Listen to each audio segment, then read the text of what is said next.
can have the best multi-genre research projects ever.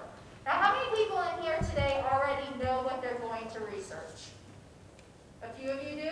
Okay, a few of you have some good ideas? All right, that's fine. Because what I'm going to show you today, we're actually going to be going through a couple of databases, which may not make sense right now. But we're going to start by looking at the FBI website or the database. We're also going to be looking at the National Archives, which is our nation's record keepers, which is so cool to me. We're going to be looking at Murderpedia. We're going to be talking about Inspire, MCPL, Monroe County Public Library, and we are going to talk about Google, because even though we're going to be talking about databases, I do believe in Google. I think it's a very good place to look for anything, and I'm just going to show you how to do it a little bit better. So for starters, can anybody in here tell me what a database is? Does anyone actually know what a database is? Yeah. A collection of curated information for use of people who don't find it, Yeah. as first. Yeah.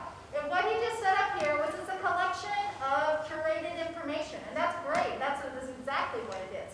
It's almost like if you think about it in terms of a grocery store. Like if every time you went shopping, you had to go to a separate place to get what you needed, it would take you forever to ever accomplish anything in terms of getting food. Now there are specialty stores that we go to, and that's natural. And then sometimes the specialty stores have things that are much better than a grocery store.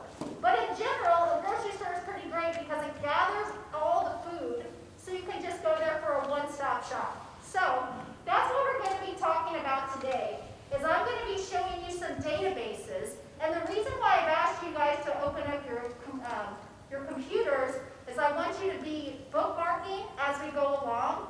And some of you might be inspired by some of these criminals or some of the things that I show you and want to investigate them a little further. Another thing that I want to let everybody know is even though I'm going to highlight criminals, I am not glorifying what they do. I am trying to, some of the things that we're going to look at are going to be, some of these people are the most diabolical people who have ever walked our planet. However, I don't celebrate them. I do think it's interesting, and I do just want to give that disclaimer before we move on. Okay? So we are going to go ahead and start at the FBI. So this is FBI.gov. It's also up here on my board. So www.fbi.gov. That's where we're going to start. And as soon as you get here, go ahead and bookmark it. What I found is that the FBI site in my research of the database is that a lot of it actually has a lot of current information. So if you, for instance, wanted to know about the most wanted fugitives, the most wanted terrorists, the most crimes against children or seeking or white-collar crimes, for instance, people who take other people's money or don't necessarily use a gun but go and take somebody's identity. Those are white-collar crimes. This information currently is up to date, but most of you are not going to be doing a project over something that's happening right now because that information really doesn't exist. In fact, it's just always moving, it's being updated. But what you're going to want is something related to history. So if you go up to more, and then you go down to history, this is where you can find out information not just about the FBI itself as a history, but some of the famous cases and criminals throughout the FBI's history, since they've been investigating. Now, if you go over here to the famous cases and criminals, these are some crimes that have been committed that the FBI has decided to weigh in on. Now, we have local enforcement, we have state enforcement, we do have an Indiana Bureau of Investigation. Every single state has a Bureau of Investigation. And then we have the FBI. Now, the FBI is not going to weigh in on something that happens in this community unless it is such a major deal that they need to give their input and their advice. the trials that you're going to see here have more or less been open and shut. We have the 9/11 investigation.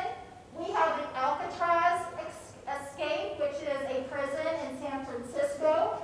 We have Al Capone. We have cases of spies. A few years ago, after the 9/11 attacks, there was an anthrax investigation where people were sending powder to people's homes and poisoning them and killing them. We have the Beltway snipers. We have the Baptist Street church bombing.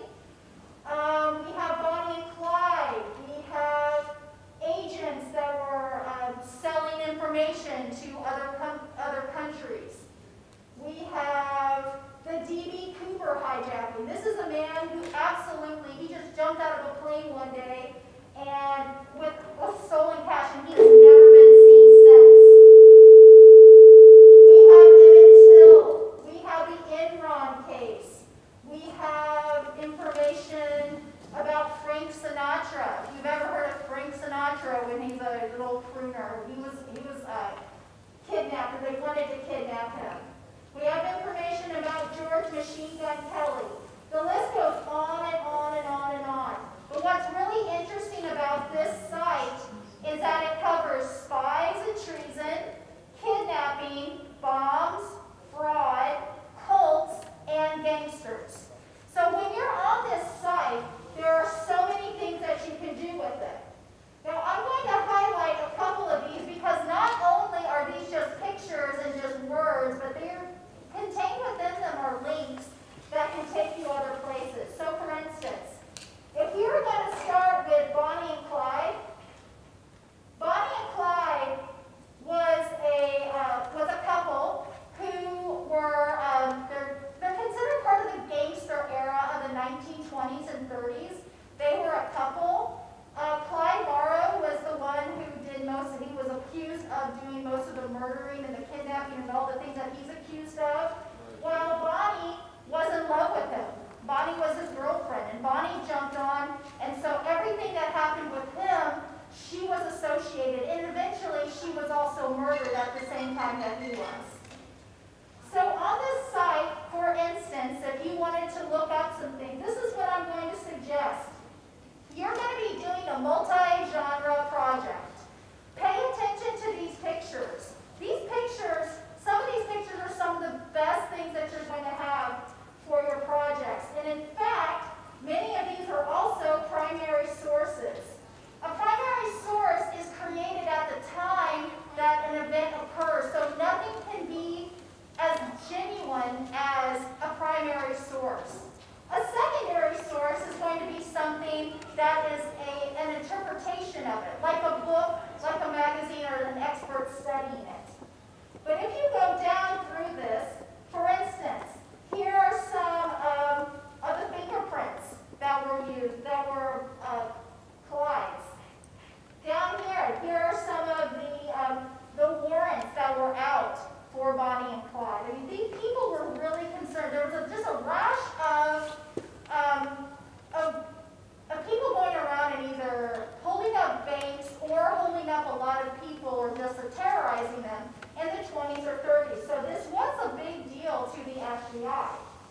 Now, as you go through this is an example of the car. This is not an example. This was a car that they were in when they were shot and killed. At the bottom of most of these, there are links, and do not underestimate these links. I'm telling you people, if you do, you're missing out on a treasure of information. So for instance, if you were interested in Bonnie and Clyde, and you clicked on this, again, this is going to open up into more information and better pictures, and all of these things that you could use on your multi-genre project. You go back, another one.